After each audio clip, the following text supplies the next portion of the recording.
কাৰণ নাভিটোৱে হৈছে প্ৰথম সৃষ্টি, কাৰণ নাভিৰ পৰাই সৃষ্টি হৈছে আৰু নাভিৰ অন্ত পঞ্চভূততে বিলীন হয়।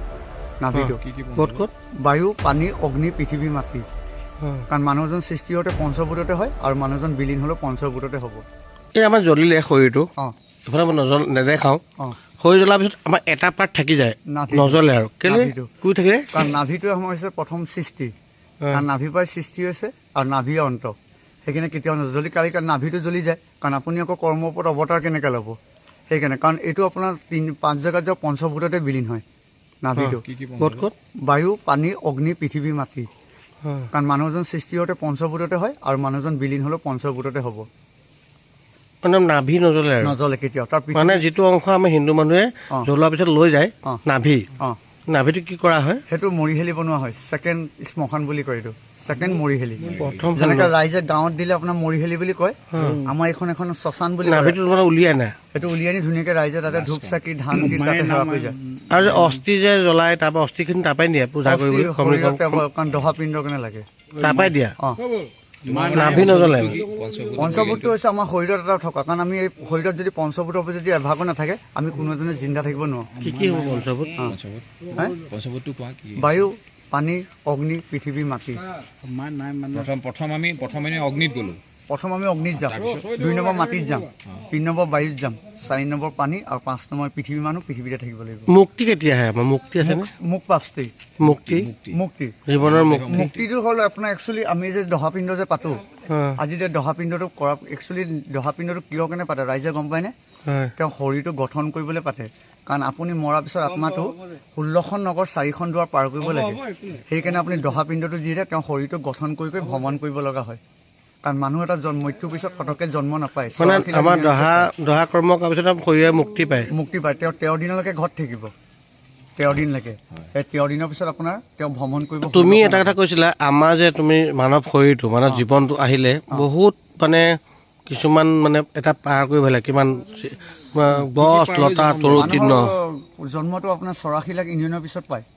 তাৰে প্ৰথম জন্মটো হ'ল আমাৰ গছ গছনি, ছেকেণ্ড জন্মটো হ'ল আমাৰ জলত থকা পানীৰ কেইটা, আৰু থাৰ্ড জন্মটো হ'ল বায়ুৰ, 4 নম্বৰ জন্মটো আমাৰ মানুহৰ আহে।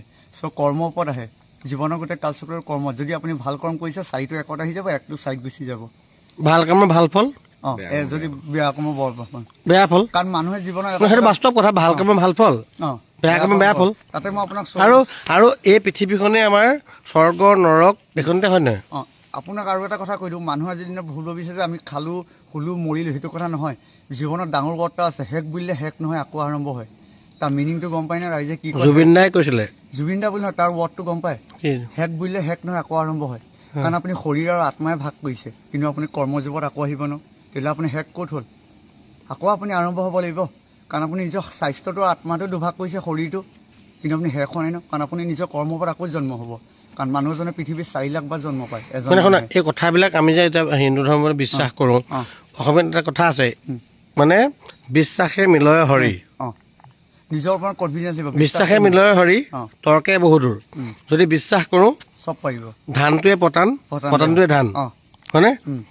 সেইটো মানে বিশ্বাস কৰিব লাগিব। তেওঁ বিশ্বাস কৰি আহিছে, যাৰ কাৰণে তেওঁ শ্মশানত জীৱনটো উৎসৰ্গিত কৰিছে। এইবাৰ নহয়, যদি নেক্সট বাৰ মনুষ্য জন্ম পাওঁ, তেতিয়াহ'লে এইভাগ কাম এতিয়াৰ পৰা এডভান্সকৈ শ্মশানত। তুমি যিখিনি কাম কৰি আছা, তুমি নাপালে কোনে পাব? যাতে মই মায়া মোৰ অহংকাৰ লোভৰ পৰা আঁতৰি থাকোঁ। জীৱনৰ মোক এই 4টা বস্তু। তুমি যদি নেক্সট টাইম নোপোৱা, আমি কোনে পাব? আৰু ভাল কথা কৈছে, ডাঙৰ কথা কৈছে, মায়া মোহ লোভ মোহ, এইকেইটা মই বেয়া পাওঁ জীৱনত। যদি মই অহংকাৰ হৈ নিজৰ গালত থাপৰ মাৰিম, কাৰণ মই মনুষ্য হয়। তুমি ক'ত থাকা? মোৰতো দাদা এই কেম্পাছৰ ভিতৰত। তুমি এতিয়া মই ক'লা যে তুমি সদায় শ্মশানৰ ভস্ম খানা, সেই কথা কৈ দিওঁ কিনো? মইতো চিতা ভস্ম সদায় শুই উঠি আনো, কাৰণ মোৰ কাৰণে এই ঘৰে জন্মৰ জেগা, এইকাৰণে মোৰ মৃত্যু চিতা ভস্ম খানা সানো মই। কেলে খানা? কাৰণ মই তেওঁৰ লগত বিলীন হ'ব বিচাৰোঁ, শিৱৰ লগত দিনে ৰাতি। তাৰ কাৰণে তোমাৰ কি স্পেচিয়েল তোমাৰ এটা সাংঘাতিক শক্তি আহে? আছে শক্তি।